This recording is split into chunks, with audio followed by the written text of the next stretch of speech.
বিসিবির মিটিং এর মধ্যে মারামারি। চিন্তা করেন বাংলাদেশের ক্রিকেট কোন জায়গায় চলে গেছে, কোন জায়গায় চলে গেছে একবার চিন্তা করে দেখেন।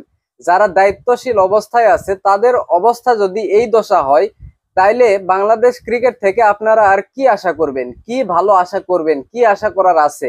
এখন এই যে তাওহিদ হৃদয় আম্পায়ারদের সাথে বাজে আচরণ করলো, এর শাস্তি হিসেবে তার আপনার 4 থেকে 5টা ম্যাচ নিষিদ্ধ হওয়া উচিত ছিল, কিন্তু সেইটা কমিয়ে 2টা করা হয়েছে। সেই 2টা থেকে কমিয়ে আবার 1টা করা হয়েছে।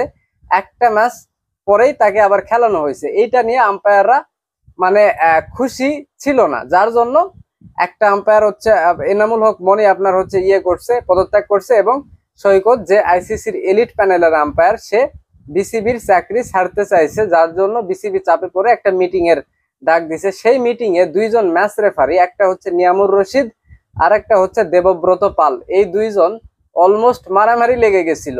এই একটা চেয়ার নিয়ে নাকি দেবব্রত পাল এই নিয়ামুর রশিদকে মারতে গেছে।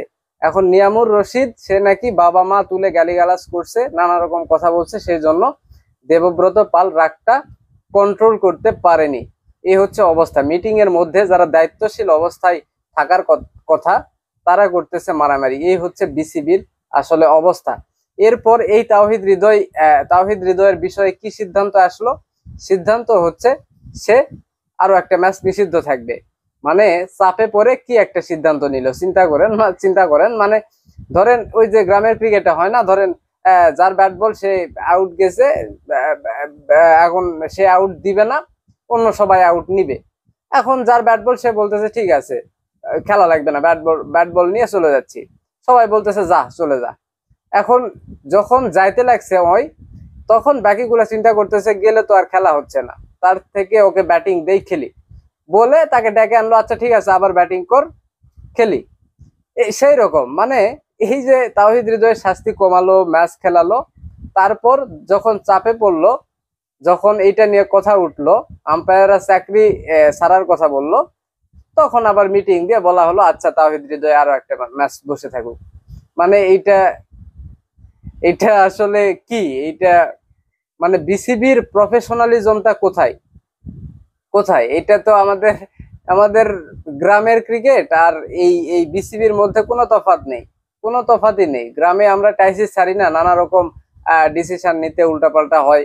আচ্ছা ঠিক আছে এটা করো না ওইটা করো, ওইটা করো না এটা করো, মিলে ঝিলে করে ফেলি। মানে পার্মানেন্ট একটা যে নিয়ম থাকার কথা, সেটা কিন্তু আমাদের গ্রামের এইসব ক্রিকেটে থাকে না। হ্যাঁ, ওইটা মানে ওই অবস্থা বিবেচনা করে তারপর ডিসিশন নেওয়া হয়। ঠিক তেমনই কোনো নিয়ম কানুন নাই, কিচ্ছু নাই, মানে অবস্থা খারাপের দিকে, এই জন্য আপনার তাওহিদ হৃদয়কে আরো 1 ম্যাচ নিষিদ্ধ করা হলো। যদি অবস্থা খারাপ না হতো ওইভাবেই চলতো। এই হচ্ছে বিসিবির অবস্থা। হ্যাঁ, এখন এইরকম একটা ভঙ্গুর বিসিবি থেকে বাংলাদেশ ক্রিকেট কিভাবে আগাবে? আগানোর কোনো চান্সই নেই।